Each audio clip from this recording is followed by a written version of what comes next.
ध्यान दें, क्लास 11 के सभी स्टूडेंट, आपका सब्जेक्ट बायोलॉजी है। चैप्टर एनिमल किंगडम, प्राणी जगत से रिलेटेड स्टार्ट किया जा रहा है आज, जिसमें सबसे पहले आज आप लोगों को पार्ट 1 के बारे में बताया जाएगा। आज आपका टॉपिक है इंट्रोडक्शन है। सबसे पहले इंट्रोडक्शन की चर्चा हम करते हैं, तब टॉपिक की चर्चा करते हैं। इसलिए ध्यान दीजिए आप लोग कि जो चैप्टर का नाम है प्राणी जगत, वो क्या है। आप जानते हैं कि संसार में बहुत से प्राणी पाए जाते हैं। लगभग 20 लाख तक प्राणी की खोज हो चुकी है, जिसमें 10 लाख के लगभग आपके एनिमल के बारे में वैज्ञानिकों ने पता लगा लिया है।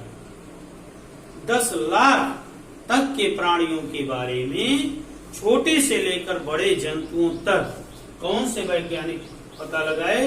विभिन्न प्रकार के प्राणी जगत के अंतर्गत रहने वाले वैज्ञानिक पता लगा लिए। और बहुत से जंतुओं के बारे में वैज्ञानिकों ने वर्गीकरण भी किया। वर्गीकरण किया, क्यों वर्गीकरण किया? आप जानते हैं कि वर्गीकरण के लिए हमें विभिन्न प्रकार के जो समूह होते हैं उनको सबसे पहले कलेक्ट करते हैं। कलेक्ट करके उनके आकृति, संरचना एवं कार्य के अनुसार भिन्नता के आधार पर उनको बांटा जाता है। इस प्रकार से आपके जो प्राणी जगत में हैं, वो विभिन्न प्रकार के जंतुओं का अध्ययन करते हैं। अब आज आपका टॉपिक है 1, जिसे हम कहते हैं basis of classification. Basis of classification, वर्गीकरण का आधार। वर्गीकरण का आधार किसे कहते हैं? वर्गीकरण का आधार क्या है? आप जानते हैं कि प्राणियों की संरचना एवं आकार में काफी भिन्नता होती है। प्राणियों की संरचना एवं उसके कार्य में काफी भिन्नता होती है। फिर भी कोशिका व्यवस्था शारीरिक सममित, पाचन तंत्र, परिसंचरण तंत्र, रिप्रोडक्टिव तंत्र, नर्वस तंत्र, तंत्रिका तंत्र आदि कुछ आधारभूत समानताएं पाई जाती हैं। इन विशेषता को वर्गीकरण के आधार के रूप में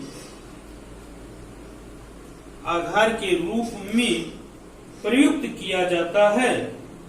इनमें से कुछ का वर्णन किया जाता है। अब किसका वर्णन किया जाता है? संगठन के अनुसार, संगठन के स्तर।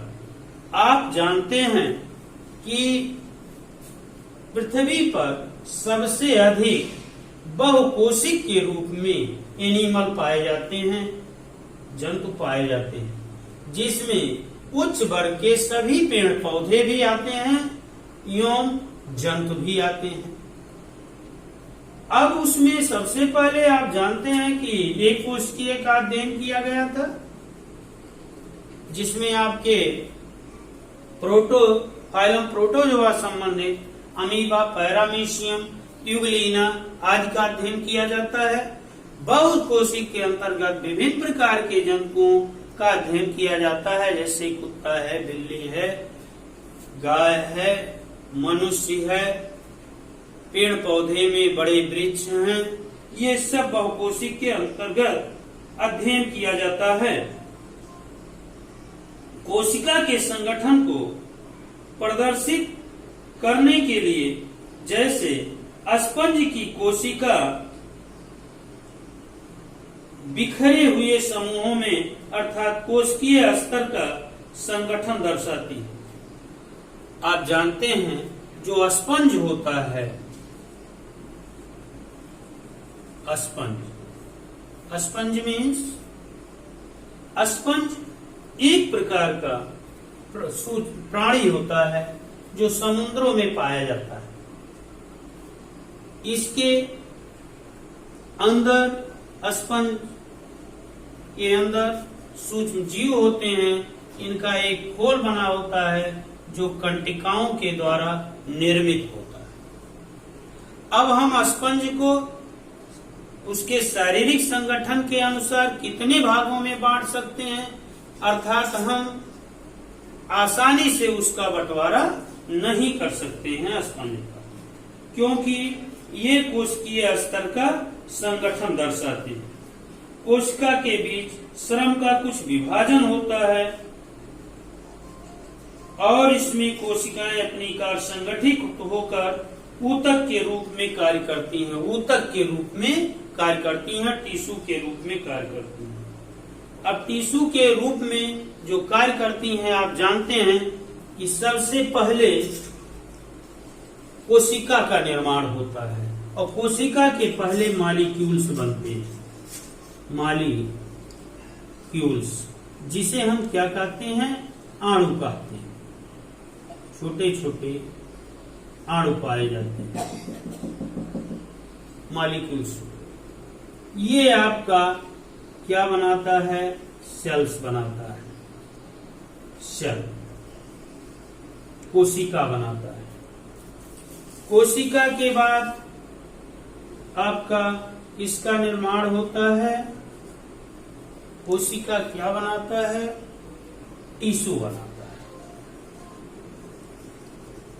ऊतक बनाता है। ऊतक क्या बनाता है,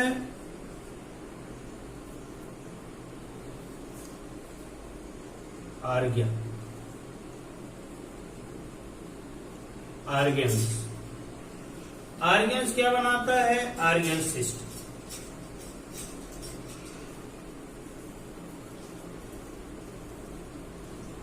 आर्गन सिस्टम, आर्गन सिस्टम क्या बनाता है, जब अंग का निर्माण हुआ, ऑर्गन के बाद अंग तंत्र, अंग तंत्र के बाद एक बॉडी बन जाता है, बॉडी अर्थात एक शरीर का निर्माण होता है। इस तरीके से छोटे छोटे अणु से छोटी छोटी कोशिकाओं का निर्माण होता है, छोटी छोटी कोशिकाओं से ऊतक का निर्माण होता है, ऊतक अंग बनाता है, अंग अंग तंत्र बनाता है और अंग तंत्र एक बॉडी का निर्माण करता है।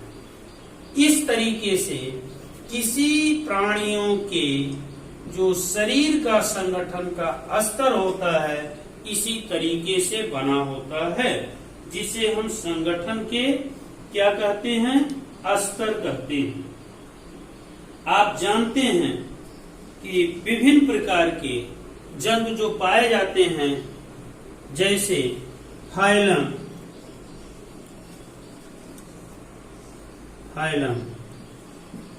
Arthropoda,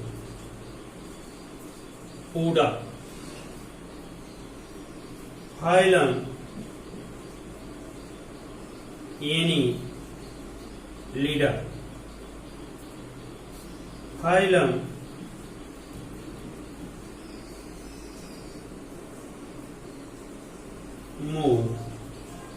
Mollusca, phylum Mollusca. Arthropoda के अंतर्गत कौन से जंतु आते हैं, आप जानते होंगे कि आर्थ्रोपोडा के अंतर्गत ऐसे प्राणी आते हैं जिनके 3 जोड़ी टांगे पाई जाती हैं, जैसे मॉस्किटो,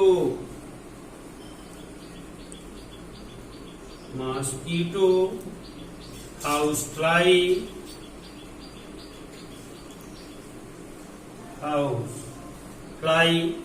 घरेलू मक्खी,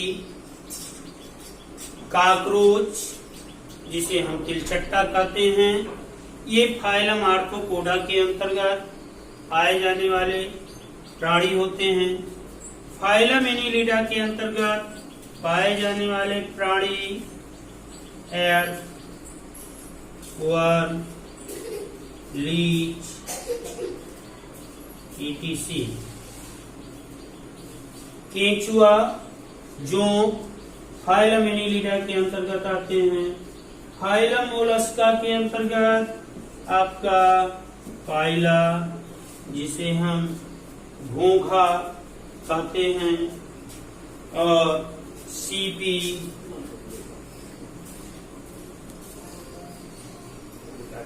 मोलस्का के अंतर्गत पाए जाने वाले पाइला, जिसे घोंघा कहते हैं, घोंघा, सीपी जो तालाबों में भी दिखाई देते हैं, ये प्राणी होते हैं। अब ऐसे प्राणी के देखते होंगे आप, कार्य में भी भिन्नता पाई जाती है, इनके संरचना में भी भिन्नता पाई जाती है।